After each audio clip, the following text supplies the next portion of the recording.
It's recording now. All right. Do you want to introduce yourself? My name is Carey. I'm a sophomore. I live in Zapata, where we are now. And I have to let Kelly in. I'm sorry. And I'm Rachel. Kelly! I'm a junior and I'm going to be staffing as an RA at Xanadu next year. And we're going to talk, we're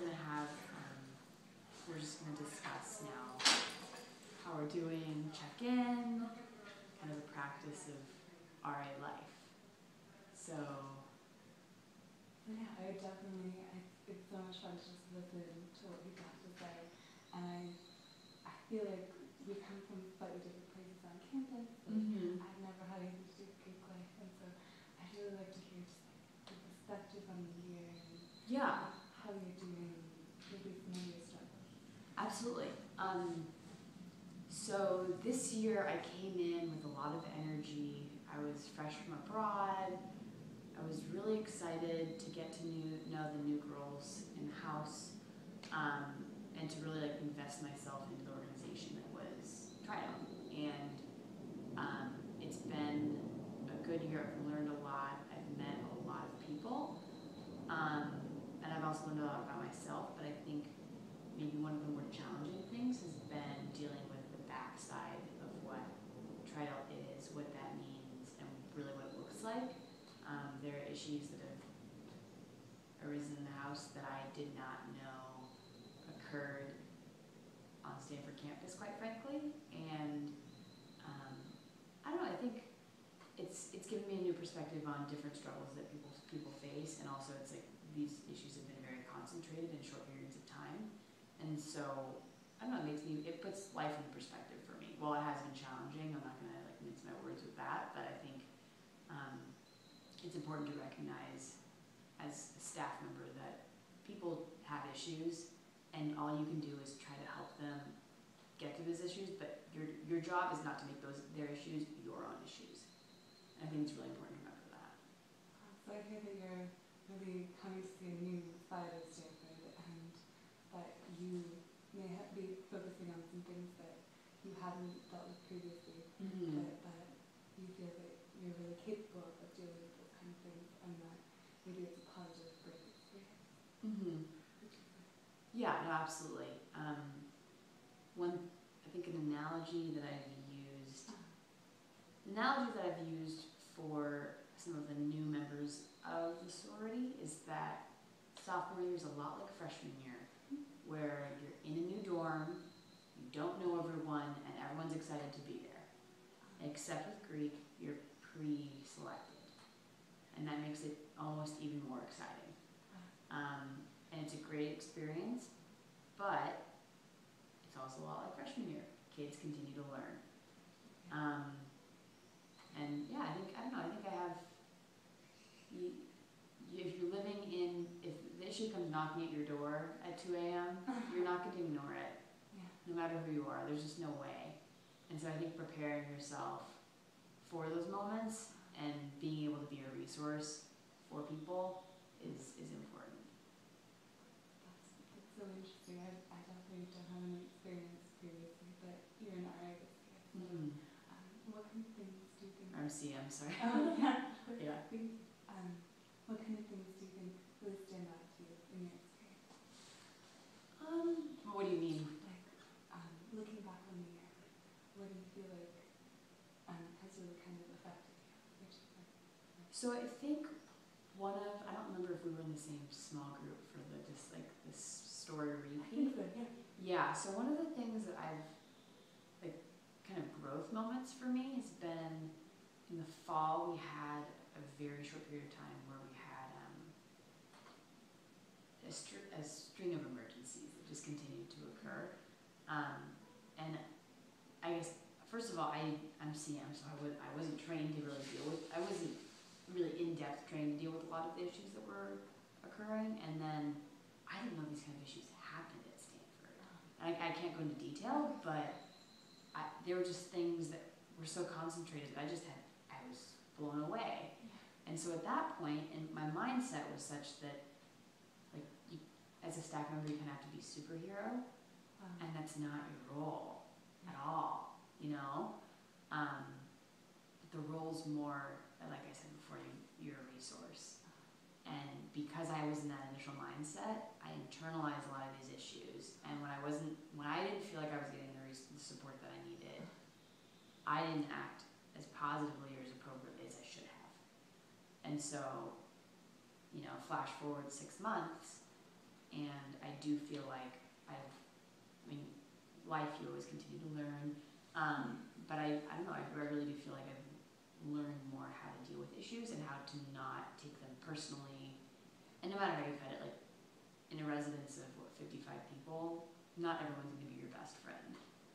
And especially if there's issues that occur, there are going to be people that really dislike you. And that's something that I'm still struggling with, is how to work with people who I know openly dislike me. Because I have a hard time, I don't know, like my whole life I feel like we're all pretty likable people. I've never had any enemies, but I do feel like this year there are certainly some people in my house that openly dislike me because of things that have occurred. And so I don't know, you just have to live and you learn, I guess. But it's been interesting. That's definitely very interesting. I feel like I also, coming to Stanford, felt a little bit like I was a superhero. And you related freshman year to living in a house as a sophomore in China. And I think that that's like a very formative experience. And you definitely, I hear that you're talking about the way that your perspective has changed on your own role. How do you think moving forward that might be continuing to change? Do you see have any issues?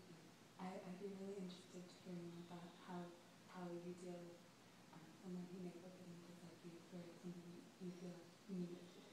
Yeah. That's an interesting question, because that question really, that answers why I decided to continue to staff next year. Because I'll be very frank, there's a reason why I'm not staffing my sorority next year. It's because I don't want to. I really don't want to. And this year, it had its ups and downs, but it was just a year that it was important. I grew, but I don't ever want to repeat this year ever again. But I decided to staff elsewhere because I do believe, I still believe in the importance of community and fostering a really great house and group of people. And I think that if I've learned anything more this year, it's that if you don't love where you live, you're not going to be happy. And I can say that's partially true for some of my residents, and I can say that's true for me. If I'm not, I've been a person that I love my community, and if I don't fully love it, I'm not happy. And unfortunately, that's been a reality for some of this year. But I think that next year, there's going to be issues that occur. I think it's one of the largest, or the largest house on at least the lower row. So I'm staffing at Xanadu. So yeah, there's going to be issues. But I think being able to work through them with a mindset that everything is going to be okay, and that accepting the fact that people have problems, and that there's no such thing as a perfect community. That was an analogy I kind of forgot to mention earlier. Living in a house, living in a sorority is a lot like that family reunion that you have, except an extended family reunion where there's some people you love, you really want to hang out with them all the time, they're your brother, they're your sister, they're your mom, and then there's other people that you really wish you only saw once a year. And you only see them once a year at a family reunion, but when you're in a community, you live with them. And that's life. You don't get along with everyone, but learning to find the good in people and see the positive aspects of people. And to get back to your question, I think it was kind of how do I deal with people who openly dislike me? Is that you seem to have a very positive outlook on maybe some struggles that other people are dealing with that And Yeah. I'm very interested to hear kind of how you navigate those ups and downs. Yeah.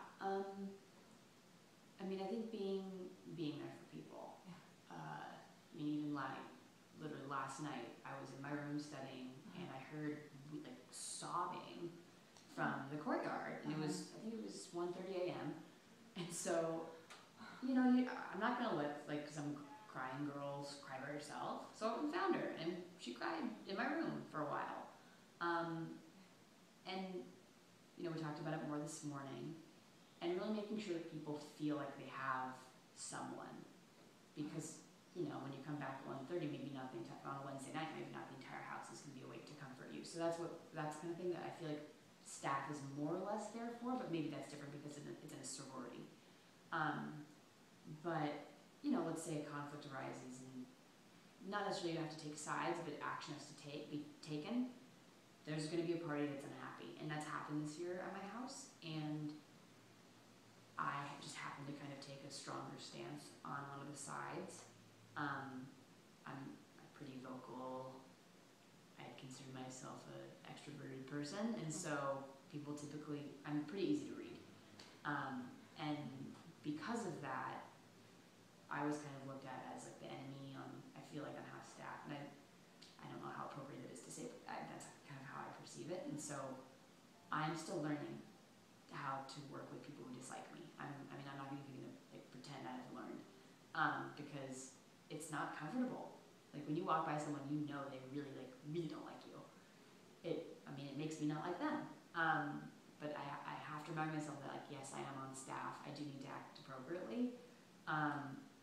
I've not yet reached the point where I'm willing or able to confront that person.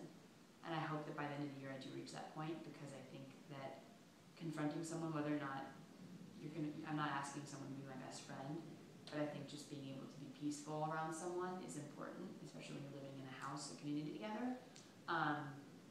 So I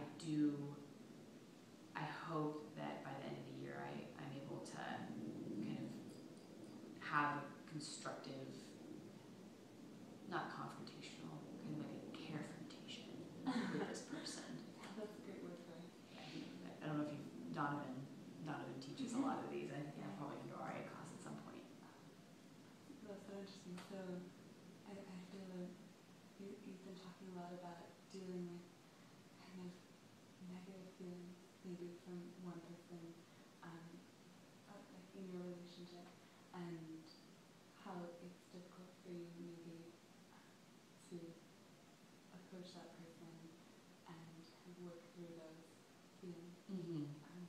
How do you think you might consider working towards that point?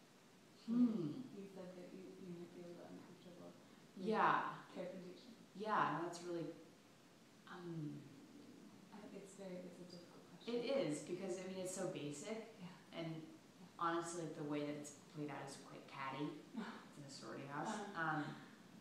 But I have a feeling it's going to take place in the kitchen someday, and we'll probably be like the only two people in the kitchen.